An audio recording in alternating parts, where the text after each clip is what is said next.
ఒకవేళ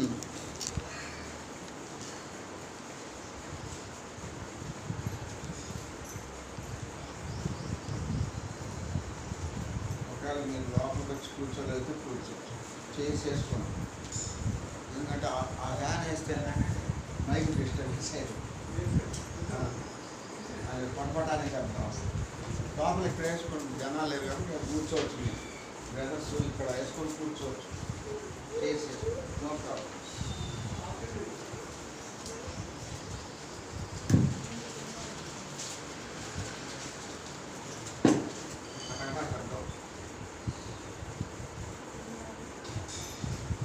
బాలలో ప్రవేశించే ముందు దేవుని వాక్యంలో నుంచి ఒక భాగాన్ని చదువుకుందాం. ప్రభు బల్లనగా ఆయన యొక్క శరీర రక్త మాంసములకు సాదృశ్యముగా ఉన్నది. ఎవరైతే ఇందులో పాలు పంపులు పొందుతారో అపోస్తలుడైన పౌలు కొరింథు సంఘానికి రాస్తూ, కాబట్టి ప్రతి మనుష్యుడు తన్ను తాను పరీక్షించుకొనవలెను, అలాగూ చేసి ఆ రొట్టెను తిని ఆ పాత్రలోనిది త్రాగవలెను. ఈ మాటలు దేవుడు మన వినికిడిలో దీవించునుగాక. మనం ఈరోజు యొక్క అంశము తోమా. తోమా అంటే అర్థం ఏంటంటే కవల అని అర్థం. కవల పిల్ల అంటారు కదా అని అర్థం. మన భాషలో తోమా అంటే అర్థం ఏంటంటే అనుమానపు తోమ. ఆయనలో ఏముందంట? అనుమానం ఉన్నది. యేసు ప్రభు మృతి పొంది సమాధి చేయబడి 3వ రోజు చెప్పినట్టు తిరిగి లేచాడు. లేచిన తర్వాత శిష్యులకు కనపడ్డాడు. వాళ్ళంతా కూడా రూమ్లో ఉన్నప్పుడు ఆయన తలుపులు వేసి ఉండగానే ఆత్మస్వరూపిగా వాళ్ళ మధ్యలో ఉంటాడు. అప్పుడు శిష్యులందరూ ఉంటారు, కానీ తోమా ఉండడు. ఇక ప్రత్యక్షత అయిపోయి ఆయన అదృశ్యమైపోయిన తర్వాత, అదృశ్యం అవడం అంటే కనపడకుండా పోవడం అనేది. అప్పుడు వస్తాడు తోమా. తోమా వచ్చేసరికి శిష్యులంతా మేము యేసు ప్రభువుని చూసామంట. అప్పుడు తోమా ఏమంటాడంటే, ఈయన అంతా అనుమానపు మనిషి కాబట్టి నాకు కనబడితేనే నేను నమ్ముతాను. మీరు చూశారని కూడా నేను నమ్మను. మీరన్నీ అబద్ధాలు చెబుతారు. నాకు కనపడమను, అప్పుడు నమ్ముతాను. చూసారా? అంటే మన భాషలో ఇది. నేను ఆయన చేతుల్లో వేలు పెడితే తప్పనిచ్చి నేను నమ్మను. చూసారా? అందుకు యేసు ప్రభు ప్రత్యక్షమయ్యాడు. తోమాలో ఉన్న అనుమానం తీసివేయడానికి. మనలో కూడా చాలా అనుమానాలు ఉంటాయి, చాలా. అయితే మన అనుమానం తీసేయబడాలంటే ఎవరు తీసేస్తారు? ప్రభువే. ప్రభు తీసేయాలంటే తోమా ఎక్కడికి వచ్చాడు? తోమా ఎక్కడికి వచ్చాడు? ఎక్కడున్నాడు? యేసు ప్రభు వచ్చినప్పుడు బయట ఉన్నాడు, వీళ్ళల్లో లేడు. ఎప్పుడైతే వీళ్ళలోకి వచ్చాడు అంటే వాళ్ళ మధ్యలోకి తోమా కూడా వచ్చాడు, అప్పుడు కనపడ్డాడు యేసు ప్రభు. అంతేగాని దీని అర్థం ఏంటంటే మనం సహవాసంలో ఉండాలి అని. సహవాసం అంటే ప్రభు బిడ్డల సహవాసం. దేవుని పిల్లల యొక్క సహవాసములో ఉంటే తప్పనిసరి దేవుడు నీకు ప్రత్యక్షమవుతాడని. అయితే మనలో ముందే అనుమానం అనేది ఉంటుంది. మనిషిలో ముందే ఏమొస్తుందంట? అనుమానం. అంటే డౌట్ అంటారు దీన్ని. అసలు మానవుడి జీవితమే డౌట్స్తో ఉంటాయి. ఇది చేస్తే ఏమైందో, అది చేస్తే ఏమైందో, అక్కడ వెళ్తే ఏమైందో, ఎక్కడ ఉంటే ఏమైందో, ఏమో అనేదే డౌట్. కాబట్టి డౌట్ నుంచి మనం విడిపించబడాలి అంటే బయట ఉంటే ఇంకా ఎక్కువైపోతాయి డౌట్స్. గుర్తుపెట్టుకోండి. తోమా కానీ ఇంకా బయటే ఉన్నట్లయితే ఆయనకి యేసు ప్రభువు కనిపించేవాడు కాడు. ఇప్పుడు ఎప్పుడైతే శిష్యుల దగ్గరకు వచ్చాడో, అందరితో కలిసి ఉన్నాడో, అప్పుడు ఆయనకు ఒక ప్రశ్న వచ్చేసింది. మేమందరం యేసు ప్రభువును చూసామంటే ఈయనకు కూడా ఒక ప్రశ్న వచ్చింది. ఏమని? నేను ఆయన చూస్తే కానీ నమ్మను. చూసారా? ఆ ప్రశ్నకు జవాబుగా యేసు ప్రభు మళ్ళీ ప్రత్యక్షమయ్యాడు. ఎవరి కొరకు ప్రత్యక్షమయ్యాడు ఈసారి? తోమా కొరకే. ఆ ప్రభు మన కొరకే, నీ కొరకే ప్రత్యక్షమవుతాడు. నీకు తనలో ఉన్న గొప్పతనాన్ని చూపించడానికే నీకు ప్రత్యక్షమైంది. అయితే ప్రభువా, నువ్వు నాకు కనిపించయ్యా, నాకు సహాయం చేయి, నాతో ఉండు, అసలు నీలో ఉన్న గొప్పతనం ఏంటో నేను తెలుసుకోవాలి అనే ప్రశ్న నీలో వస్తేనే ఆయన వస్తాడు. మనలో అలాంటి ఏమి లేవనుకోండి, ఏం కాదు. అందుకని ఈ బల్లను మనం సమీపించక మునుపు మనమంతా బలహీనమే, బలవంతులు ఎవరు లేదు. శరీరంలో ఉన్నంత కాలం మనం అంత ఎవరమే వీక్ పర్సన్. అందుకే అపోస్తలుడైన పౌలు అంటాడు, నేను ఇప్పుడు బలహీనుడనో అప్పుడే బలవంతుడు అంటాడు. కాబట్టి మనం ఎప్పుడు బలహీనం అయిపోతామో మనం ఎలా ఉండాలి? బలవంతులుగా ఉండాలి. అంటే ఏం చేయాలి? మనం బలవంతుడు ఆయన దగ్గరికి పోవాలి. ఆయన దగ్గరికి పోవడం అంటే ఆయన సన్నిధిని మనం ప్రేమించాలి. అంతకుమించి అక్కడ ఏమీ లేదండి. ఖచ్చితమైనటువంటి ఒక ప్రణాళికతో మనస్ఫూర్తిగా, డౌట్స్ లేకుండా, అనుమానం లేకుండా, క్లీన్ హార్ట్తో నువ్వు పాదాల దగ్గర పట్టుకో. దేవుడు నీకు ఏదైనా, ఎనీథింగ్ ఆయనకి అసాధ్యమైంది ఉందండి. 100 సంవత్సరాలకు కుమారుని ఇచ్చాడు. బండను పగలగొట్టి నీళ్ళు వచ్చినాయి బయట. 5 రొట్టెలు 2 చేపలు 5,000 మందికి పంచాడు. ఉన్నవి లేనట్టుగా చేస్తాడు, లేనివి ఉన్నట్టుగా చేసే సమర్థుడు మనకి. అంత గొప్ప దేవుణ్ణి పట్టుకోవాలి, మనం హృదయంలో ఉంచుకోవాలి. తోమా వలె అలక్ష్యముతో, అనాలోచనతో, అపనమ్మకముతో మనం జీవిస్తే తోమా పోగొట్టుకున్నాడు. బయటికి వెళ్ళాడు కాబట్టి పోగొట్టుకున్నాడు. ఎప్పుడైతే సహవాసంలోకి వచ్చాడో అప్పుడు ఆయన పొందుకున్నాడు. పొందుకోవడానికి ఆయనలో ఒకటి మళ్ళీ దేవుడు సృష్టించాడు. ఏం సృష్టించాడు ఆయనలో? నేను చూడాలి. ఆయన ప్రశ్న వచ్చేసింది. ఆయన ఆ ప్రశ్నలో మొదటి భాగం చూడండి. ఆ ప్రశ్నలో మొదటి భాగం ఏముందో చూడండి. యోహాను సువార్త 20 అధ్యాయం, జాన్ చాప్టర్ 20, యోహాను సువార్త 20 అధ్యాయము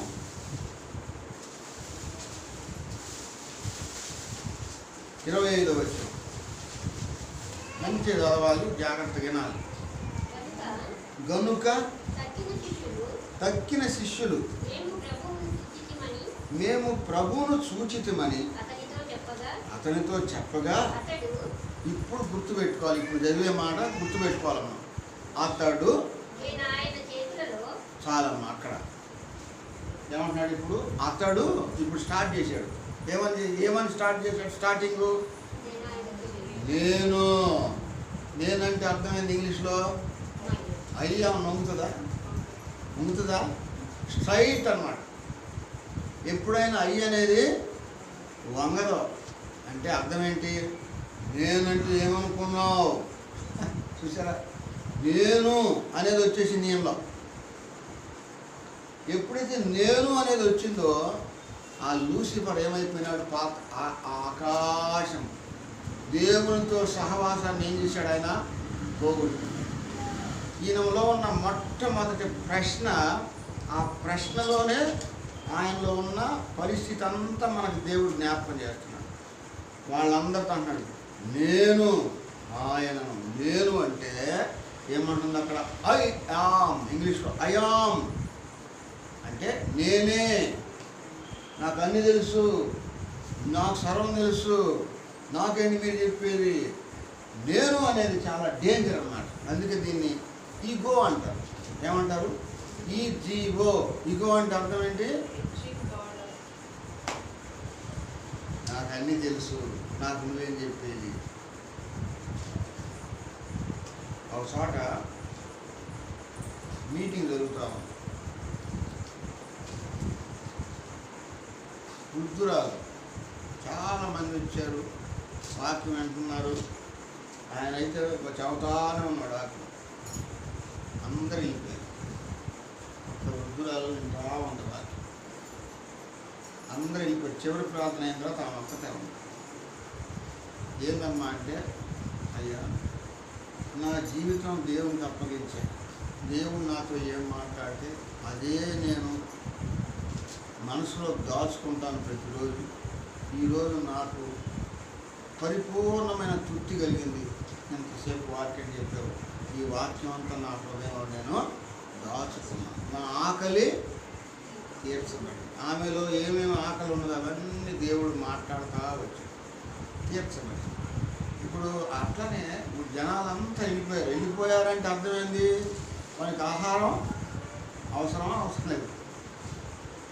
ఆహారం అవసరం ఉన్నవాళ్ళు ఉంటారు, అవసరం లేని వాళ్ళు. అర్థమవుతుందా పాయింట్స్? దేవుడు సన్నిధికి వచ్చినప్పుడు దేవుడు మనల్ని ఆయన ఆహారంతో తృప్తిపరుస్తాడు. అందుకే యేసుప్రభువు ఒక మాట అంటాడు, 6వ అధ్యాయం యోహాను సువార్త 51, పరలోకము నుండి దిగి వచ్చిన జీవాహారము నేనే. అంటే అర్థం ఏంటంటే మనల్ని జీవింపజేసే ఆహారం. ఈ వాక్యం అనేది ఆత్మను జీవింపజేసేది. శరీరాన్ని జీవింపజేసే ఆహారం ఏంటది? మనం వండుకునేది. అవి పొద్దున్న తిన్నామంటే మళ్ళీ వెళ్ళిపోతాయి, మళ్ళీ మధ్యాహ్నానికి ఆకలి అవుతుంది, మళ్ళీ మధ్యాహ్నం తిన్నామంటే మళ్ళీ సాయంత్రానికి ఆకలి అవుతూ ఉంటుంది. అంటే ఇది క్షయమైపోతుంది, తృప్తి ఉండదు. తృప్తి లేనటువంటి ఆహారం, క్షయమైపోయే ఆహారం. కానీ సృష్టికర్త అయిన దేవుడు మనకిచ్చే ఆహారం ఏంటంటే అది శాశ్వతమైనది, అక్షయమైనది. ఒకరోజు ఈ ఆహారంతోనే మనం ఆయన దగ్గరికి పోవాలి. ఇప్పుడు దేవుడు రాజ్యానికి వెళ్ళాలంటే బలం కావాలి మనకి. ఏ బలం? శరీర సంబంధమైన బలం కాదు. అట్లనే శరీరంలో బలహీనంగా ఉండమని కూడా కాదు. వాక్య ప్రకారంగా 3 పూట్ల చక్కగా భోజనం తినాలి, టయానికి తినాలి, టయానికి త్రాగాలి, కొలత ప్రకారం తినాలి, కొలత ప్రకారం త్రాగాలని బైబిల్లో ఉంది. దేవుడు చెప్పినట్టు మనం చేయాలి. అది శరీరానికి. మరి ఆత్మకు సంబంధించిన ఆహారము ఈ వాక్యమే. ఈ వాక్యం ఎక్కడ క్షుణ్ణంగా చెబుతారో అక్కడ జనాలు ఉండరు. గుర్తుపెట్టుకోండి, ఎక్కడ ఉన్నది ఉన్నట్టు చెబుతారో అక్కడ జనాలు ఉంటారా? వాళ్ళకి ఏంటంటే పైన మెరుగులు, కాసేపు కూర్చొని పోయే వ్యవహారాలు, మాట్లాడుకోవటాలు, ఫోన్లు మాట్లాడు, అటు తిరుగుటాలు, ఇటు తిరగటాలు, ఇవే ఉంటాయి సంఘాలు. కానీ వీళ్ళకి వాక్యం అవసరమా? ఏదో వచ్చాం పోయాం అంతే, మా పని అయిపోయింది కదా. మరి ఏం నేర్చుకున్నావు? మరి నీ పిల్లలు అటు పంపించి స్కూల్కి ఊరుకుంటావా? ఊరుకుంటాం మనం, అస్సలు అట్లానే. మరి దేవుడు తన పిల్లల్ని నువ్వు ఆహారంతో పోషించని దైవ సేవకులు చెప్పినప్పుడు, దైవ సేవకులు క్షుణ్ణంగా అర్థమయ్యేలాగా చెప్తున్నప్పుడు అర్థం చేసుకోవడానికి మనసు లేక మనము ఒక స్థలం వదిలిపెట్టి ఇంకొక స్థలానికి వెళ్తున్నామంటే అక్కడ కూడా మనం స్థిరంగా ఉంటామో లేదో. అవునా కదా? అంటే చంచల మనసు కల వాళ్ళలో స్థిరత్వం ఉండదు. వాళ్ళ యొక్క ఆలోచనలన్నీ ఎట్లా ఉంటాయి? చంచలత్వం. అక్కడికి వెళ్ళాలి, ఇక్కడికి వెళ్ళాలి, అటు ఇటు తిరుగుడే ఉంటుంది. ఒక చోట కూర్చొని నేను దేవుని వాక్యాన్ని పోషించబడాలి. మరియా యేసు పాదముల యొద్ద కూర్చొని ఆయన బోధ వినుచుండెను. ఆమె శ్రేష్టమైన దాన్ని ఏర్పరచుకుంది. అది ఆమె యొద్ద నుంచి ఎవరు తీసేయలేరు అంటున్నాడు. కనుక మన దేవుడు మనకిచ్చిన దాన్ని మనం జాగ్రత్త చేసుకోవాలి. ఈరోజు ఏం చెప్పాడు అనేది ప్రాముఖ్యమైనది. ఏం చెప్పాడంటే ఏమి నీ విన్నావనేది, నువ్వేం విన్నావు దాన్ని నీ మనసులో దాచుకోవాలి. అమ్మ అక్కడ పోయి మాట బయట సైలెంట్లో పెట్టు. దేవుడు మనకి ఏదైతే మనకి పరలోకం నుంచి మనకి అనుగ్రహిస్తున్నాడో దాన్ని మనం మనసులో దాచుకోవాలి. అయితే నాకు ఈ ఈ ప్రారంభ దినాల్లో ఒక సిస్టర్ నాకు ఫోన్ చేసి, అంకుల్ అబ్బా నా ఆశ నెరవేర్చబడింది, ఆ దేవుడు నా కోరిక తీర్చాడు, నేను ఎప్పుడోని సంఘం కావాలనుకుంటున్నాను, అబ్బా నా దగ్గరికే తెచ్చాడు, నేను మందిరం విడిచిపెట్టినాను. 2 వారాల తర్వాత అడ్రస్ లేదు. అంటే మనుషుల మాటలు ఎట్లుంటాయి, మనుష్యుల మాటలు ఎలా ఉంటాయి?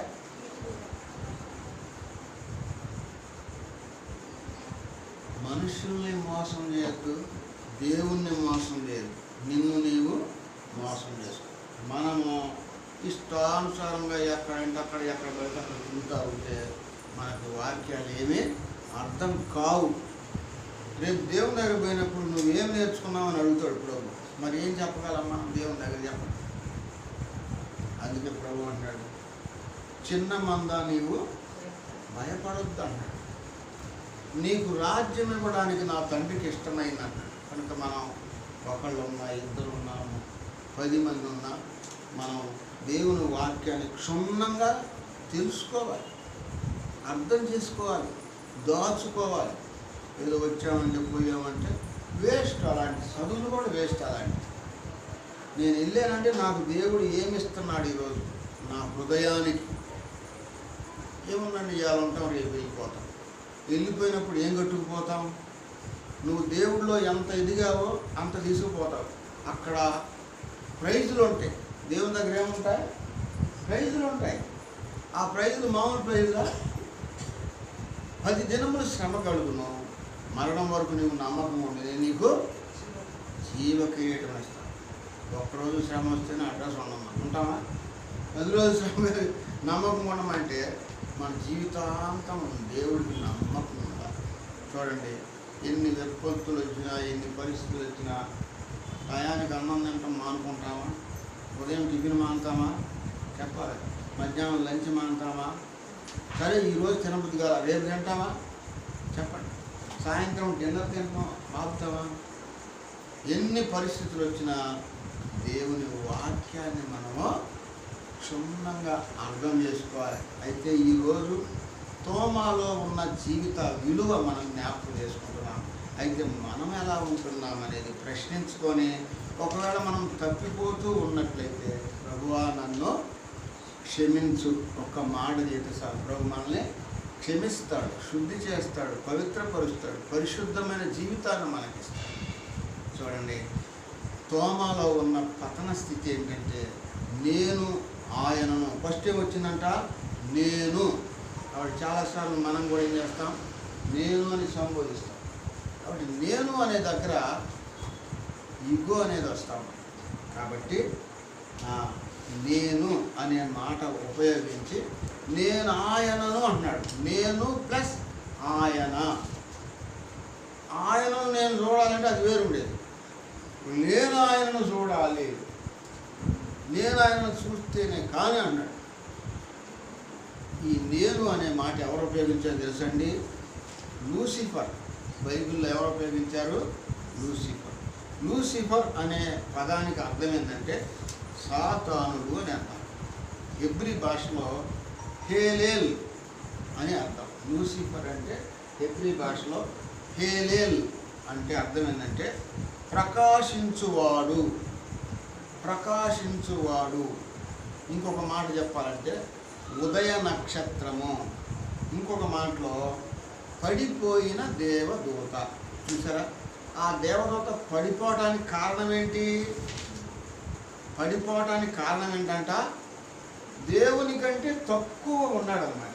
బా, ఇంకొంచెం అయితే నేను ఆయన కంటే ఎక్కువ, ఇంకా పైకి వెళ్ళి సింహాసనం వేసుకోవాలి నేను అనే వాడాడు అనమాట. అక్కడ చూడండి, అక్కడ ఆ మాట క్లియర్గా రాయబడి ఉన్నది. ఆ మాట మనం చదువుకుందాము.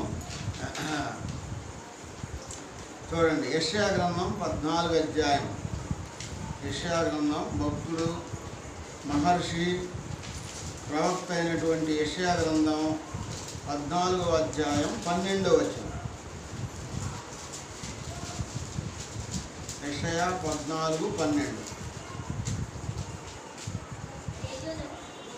తేజో నక్షత్రమా, వేకువ చుక్క, నీవెట్లు ఆకాశము నుండి పడితివి, జనములను పడగొట్టిన నీవు నేల మట్టము వరకు ఎట్లు నరకబడితివి. ఇది ఆయనలో ఉన్న పతనం అన్నమాట. ఈ పతనం ఎందుకు వచ్చింది అనేది ఇప్పుడు తర్వాత జరిగితే వస్తుంది. ఎందుకు వచ్చింది? 13వ వచనం. నేను అన్నాడు. ఎవరు ఈ మాట అనింది? లూసిఫర్. లూసిఫర్ అంటే అర్థం ఏంటి? సాతాను. ఇంకొక అర్థం ప్రకాశించువాడు. మామూలు విషయం కాదండి. లూసిఫర్ అంటే మామూలు వ్యక్తి కాదు. ప్రధానమంత్రి, ప్రధాన దూత పోస్ట్ ఇచ్చాడు దేవుడు. చూసారా?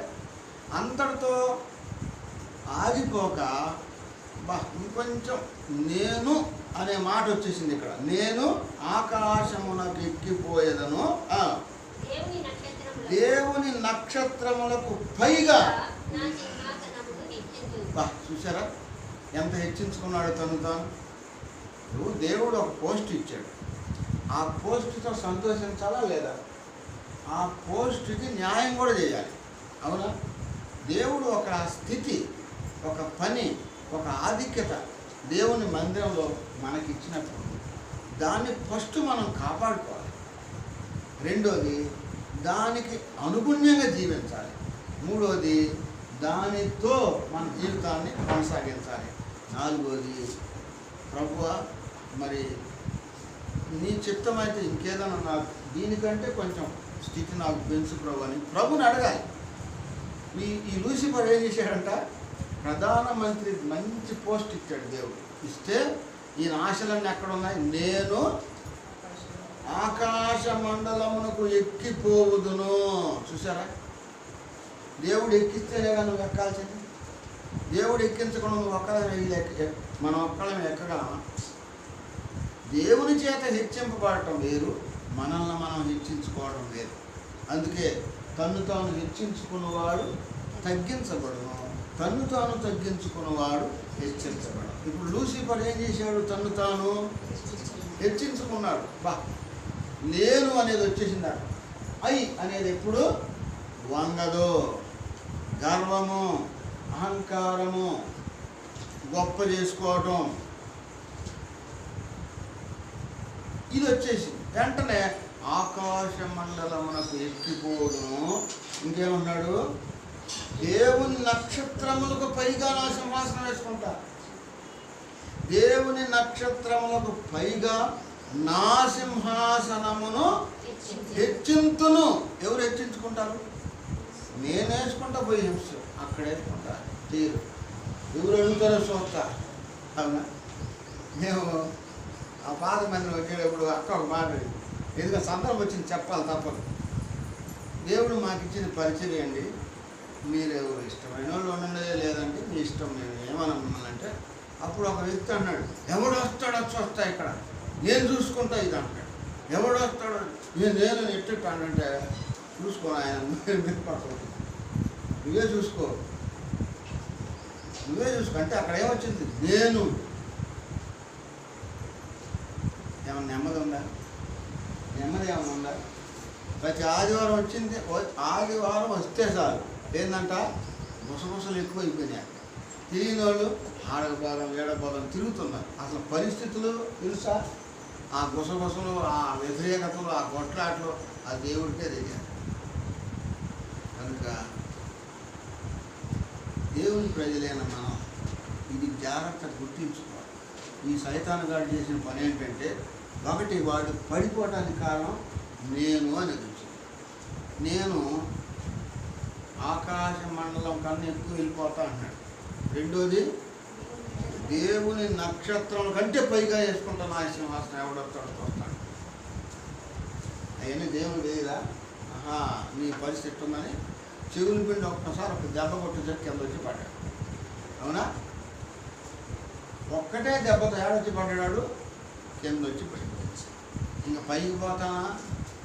ఇంకా పైకి పోతాడు, అయిపోయాడు పని అంతా. మన జీవితాల్లో కూడా మనలో నేను అనేది ఎప్పటికే ప్రభు పరిచర్య ఇది. చాలాసార్లు మేము ఒకటి చేస్తే 4 గాయించుకున్నాం అన్నారు.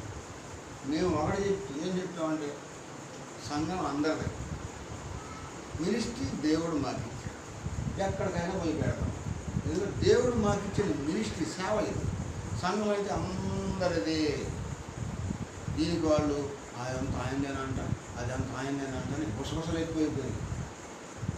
అంటే ఒకటిని ఎట్లా ఆ మలుచుకునే విధానం, ఆ సైతాన్ గాడు ఏం చేస్తుంటాడు, వాళ్ళని ఇష్టం వచ్చి మళ్ళీ చేశాడు. ఒక మాట దేవుడు చెప్పాడు, దాన్ని రకరకాలుగా చేసే దేవుడు సైతాన్. దేవుని పిల్లలు ఎప్పటికీ అట్లా ఉన్నారు. దేవుని పిల్లలు నా ప్రభు నాకే జీవితం, నేను దానికి లోబడతాను. కాబట్టి తోమా జీవితంలో ఎప్పుడైతే నేను అన్నాడో ఆయన జీవితంలో ఏమైపోయింది, పతనం అయిపోయింది. సో నేను అనేటువంటి తోమాను బాగు చేయడానికి యేసు ప్రభు ఈ లోకానికి మరలా ప్రత్యక్షమయ్యాడు. ఇప్పుడు ఆయనలో ఉన్న నేను అనేదాన్ని ఉంచాడా తీసేసాడా? ఎందుకంటే తోమా దేవుని మాటకు లోబడ్డాడు. యేసు ప్రభు ప్రత్యక్షమైన తర్వాత తోమా, నీ చెయ్యి ఇటు, నీ వేలు ఇటు దాచి నా చేతులు చూడాయన ఒక్కసారి. ఎప్పుడైతే ఈ మాట అన్నాడో యేసు ప్రభు చేతులు చూసిన వెంటనే ఆయన జీవితం ఏమైపోయింది, చేంజ్ అయిపోయింది. అయ్యో నా కొరకు ఈ చేతుల్లో గాయాలన్నీ నా కొరకే ప్రభువా. తను తాను ఏం చేశాడు, అక్కడ తగ్గించుకున్నాడు. అప్పుడు తన స్థితి ఏంటో జ్ఞాపకం చేసుకున్నాడు. అయ్యో ఎంత పెద్ద సృష్టికర్త, నా నిర్మాణకుడు, నా రాజు, నా నాయకుడు, నా ప్రభు, నా సర్వం ఈయనే, ఈయన నేను ఈ మాట అనింది అని తను తాను ఏం చేసుకున్నాడు, అక్కడ తగ్గించుకున్నాడు, క్షమాపణ కోరుకున్నాడు, సరెండర్ అయిపోయాడు. అప్పుడు యేసు ప్రభు అంటాడు, నువ్వు చూసి నమ్మావు, చూడక నమ్మిన వారు ధన్యులు అన్నాడు. కాబట్టి చాలామంది నాకు కనపడితేనే, అది చేస్తేనే, ఇది చేస్తేనే అనుకుంటుంటాం. ఏం చేయని అవసరం లేదు. ప్రభు కొరకు నేను వెళ్ళాలని, ప్రభు కొరకు నేను వెళ్ళాలి. ఎస్కోల్ అనేది నా సంఘం, నన్ను అక్కడ నిలిపాడు దేవుడు. నా ద్వారా ఏం జరిగిస్తాడో మరి నేను నమ్మకంగా ఉండాలి కదా. నా నమ్మకత్వంలో నేను దేవునికి కనిపించాలి. ఒకరోజు దేవుడు వస్తే యేసు ప్రభుగా ఆయన దగ్గరికి వెళ్ళడానికి నాకు అర్హత ఉన్నదా? సరే పోయినా, అక్కడ పోయిన తర్వాత లెక్క అడుగుతాడు. మన లెక్క మనం చెప్పుకోవాలి. ఈ లెక్కలో తప్పిపోయామంటే మనం ఇబ్బంది పడతాం, దెబ్బలు తింటాం, ఏడుస్తాం, అంతమందిలో అవమానభరితులం అయిపోతాం. అలా ఉండకుండా నిమిత్తం సైతాన్ గాడు నేను అని ఎప్పుడైతే అన్నాడు, వాడు ఏం చేయబడ్డాడు, ఆకాశంలో నుంచి త్రోయబడ్డాడు. చూడండి యెహెజ్కేలు గ్రంథం. అసలు ఈ లూసిఫర్ పోస్ట్ ఏంటి, లూసిఫర్ యొక్క పోస్ట్ ఏంటి అనేది మనం గమనిస్తాం. యెహెజ్కేలు గ్రంథం 28వ అధ్యాయం 12 నుంచి 17 దాకా చదివితే లూసిఫర్ అనే వాడి యొక్క పోస్టు మామూలు పోస్టు కాదు. చదువుతాను, చూడండి. నీవు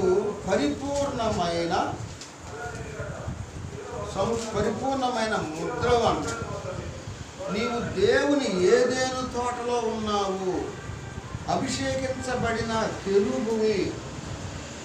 తర్వాత సృజించబడినప్పటి నుండి నీ యందు ఏ అక్రమము కనపడలేదు, ప్రవర్తన విషయంలో నిందారహితుడవు, అమూల్య రత్నములతో అలంకరించబడి ఉంటివి, ఆశ్రయముగా ఉన్నావు. చూసారా, లూసిఫర్ జీవితం మామూలుగా లేదు. మంచి సాక్ష్యం గల్లవాడు ఏమైపోయినాడంటే ఇప్పుడు లోపల అన్యాయం పెంచుకున్నాడండి.